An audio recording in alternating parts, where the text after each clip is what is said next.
लग रहा है ये? बहुत अच्छा लग रहा है। नमस्कार, महाकुंभ में आपका स्वागत है। कृपया अपनी समस्या बताएं। ये हम लोग का स्क्रिप्ट है, हम लोग ICCC से हैं। तो समाज मतलब आप लोगों को सेवा कार्य के लिए लगाया गया है। ये युवा हैं आप लोग, और शिक्षा के साथ साथ सेवा कार्य। युवा का मतलब होता है जवान। जिस तरीके से आप जवान उसको दूसरे मतलब में ले गए, यानी युवा आप लोगों को इसलिए कहा जाता है हाथ में चोट भी है उसके बाद ही सेवा कार्य। हाँ, ऐसा सेवा करने में कोई चोट नहीं देखा जाता। जब अगर सेवा करने में मन लग जाए तो इंसान को दर्द नहीं होता, एहसास नहीं होता उनको कि उनको चोट लगी है। इतनी उनमें शक्ति होती है, उनके आशीर्वाद से ये सफलता आगे मिलती है हमें। तमाम वो संस्थाएं थी, जैसा हम आज सुबह भी बात कर रहे थे, तमाम वो संस्थाएं भी थी जो काम कर रही थी। एक बार आप हमारे साथ बने रहिएगा, एक बार हम इनकी जरूर बात सुनेंगे। जी, आप हमारे साथ बने रहिएगा। One more point is our Yogi Adityanath is doing. Not feeling that I'm coming for the first time.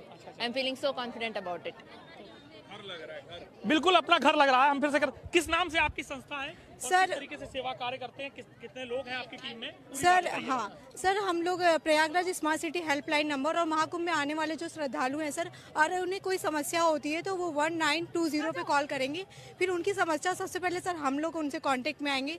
उसके बाद सर जब हम लोग उनके कांटेक्ट में आएंगे तो उनकी समस्या को हम लोग क्या करेंगे, नोट डाउन करेंगे। फिर उनकी सपोज डेट सर उनकी समस्या कोई चोरी की समस्या है, कोई फायर से रिलेटेड समस्या है, तो उनकी समस्या को हम लोग, अगर उनकी कोई फाइट की समस्या हो गई है तो हम लोग का ये काम है कि उनकी समस्याओं को तत्काल समाधान के लिए हम उनकी कॉल को ट्रांसफर करेंगे 112 पे।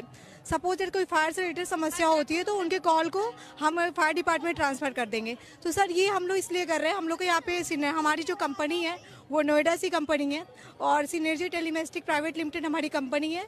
वहीं से हम लोग को हायर किया गया है और यहाँ पे हम लोग यही कर रहे हैं कि किसी को कोई भी समस्या हो, चाहे वो प्रयागराज स्मार्ट सिटीज़ में हो, चाहे वो महाकुंभ में आया हो, कोई भी प्रॉब्लम हो तो आप 1920 पे आप कांटेक्ट करिए। हम लोग उस कॉल को रिसीव करेंगे और आपकी जो भी प्रॉब्लम है उसका सोल्यूशन हमारी जो टीम है वो जल्द से जल्द करेगी। ये नारी शक्ति की एक बड़ी तस्वीर दिखाई दे रही है, क्योंकि अब तक तो कमज़ोर कहा जाता था और ये कमज़ोर आज इतने ताकतवर हो गए हैं, क्योंकि इन्हें ताकत देने का काम उत्तर प्रदेश में योगी सरकार और केंद्र में मोदी सरकार ने किया है। जिस तरीके से लोग आपके पास अगर मदद मांगने पहले आते हैं, ठीक है, पहले आपका काम जो है पुलिस को ही इन्फॉर्म करना है, जैसा कि आपने बताया कि पुलिस को इन्फॉर्म करना।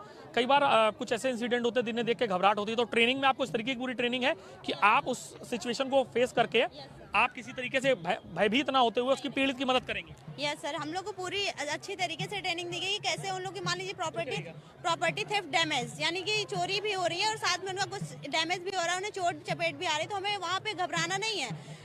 आसानी से एकदम बिल्कुल आराम से उन्हें वो भी सहानुभूति भी देनी है कि हाँ आप घबराइए नहीं, आपकी सहायता जल्द से जल्द की जाएगी। और हमें भी घबराना नहीं है उनके मैटर को लेके, और हमें उन्हें अच्छे से क्रिएट करना है और क्रिएट करने के बाद उन्हें अच्छे से सोल्यूशन बता के उन्हें वो कंप्लीट करना है। कुछ ना कुछ कहीं ना कहीं तस्वीरें दिखती हैं कि युवाओं का जो मन है, युवाओं का मन चंचल है, वो इस तरीके के आयोजनों में कम दिखाई देते हैं। अब लगता नहीं कि सरकार ने आप लोगों का मन भी मोड़ दिया है, क्योंकि आस्था से युवाओं की काफ़ी दूरियां देखी जाती थी।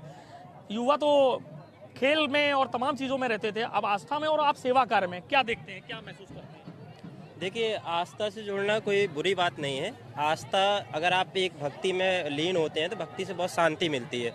और हम युवा पीढ़ी, ज़्यादातर लोगों ने देखा कि युवा पीढ़ी आस्था से बहुत दूर रहते हैं, लेकिन अब हमें ऐसा चांस मिल रहा है, हमें प्रशासन से इतना सहायता मिल रही है, इतनी मतलब प्रशासन से इतना मदद मिल रही है, उनके साथ हमें काम करने का मौका मिल रहा है, तो क्यों ना हम अच्छा अपना परफॉर्म दें और अच्छा काम करें। जैसे कि हम अभी पुलिस कंट्रोल सहायता हेल्पलाइन में हैं।